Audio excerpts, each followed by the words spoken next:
இன்னைக்கு என்ன வீடியோ பார்க்க போறோம்னா ப்ரௌனி தான் பார்க்க போறோம். வாங்க.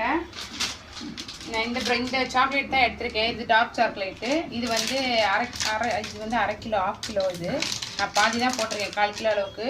100 கிராம் பட்டர் போட்டு டபுள் பாயில் மெத்தடில், இங்கே பாருங்கள், அடியில் தண்ணி வச்சு டபுள் பாயில் மெத்தடில் பண்ணியிருக்கோம். இப்போ வந்து இதில் வந்து 3 முட்டை போட்டிருக்கேன். 3 முட்டை போட்டு நல்லா இதே நல்லா அடிச்சுக்கணும். அடிச்சுட்டு இதில் வந்து 1/4 கிலோ அளவுக்கு சர்க்கரை வச்சுருக்கேன். இந்த சர்க்கரையை வந்து கொஞ்சம் கொஞ்சமாக அடிக்கும்போது அடிப்பேன்.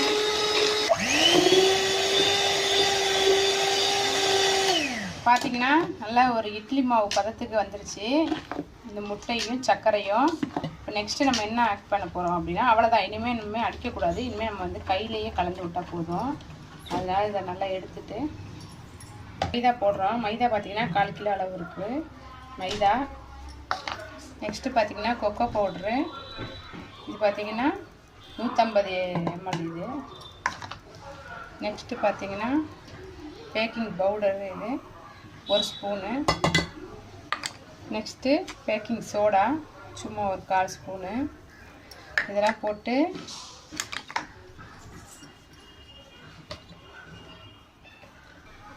இப்போ அவ்வளோதான். நம்ம மாவு எல்லா ஐட்டமும் போட்டாச்சு. இப்போ நல்லா கிளந்து விட்டுறலாம்.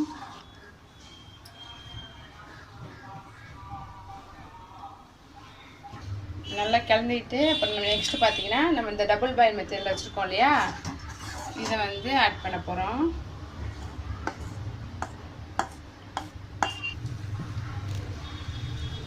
பார்த்தீங்களா, ப்ரௌனி ரெடி ஆயிடுச்சு. நம்மளோட ப்ரௌனி அவ்வளோதான். இன்னும் ஒன்றே மட்டும் சேர்க்கணும். ஆயில் மட்டும் சேர்த்துட்டு நம்ம பேன் ரெடியாக வச்சுருக்கோம். ஆயில் பேப்பர் போட்டு ரெடியாக வச்சுருக்கோம். நெக்ஸ்ட்டு இப்போ நம்ம கோல்டு வின்னர் என்ன சேர்க்குறோம், 100 கிராம் அளவுக்கு சேர்த்துக்கலாம். அவ்வளோதான். இது எல்லாமே முடிஞ்சிடுச்சு. இப்போ நம்ம கலந்துட்டு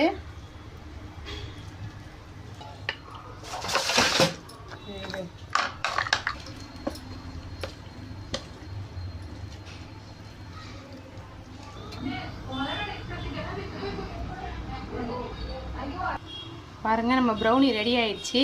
இப்போ நம்ம ஆறணுன்னு பீஸ் போட்டால் நம்மளோட சாக்லேட் ப்ரௌனி ரெடி ஆயிடுச்சு.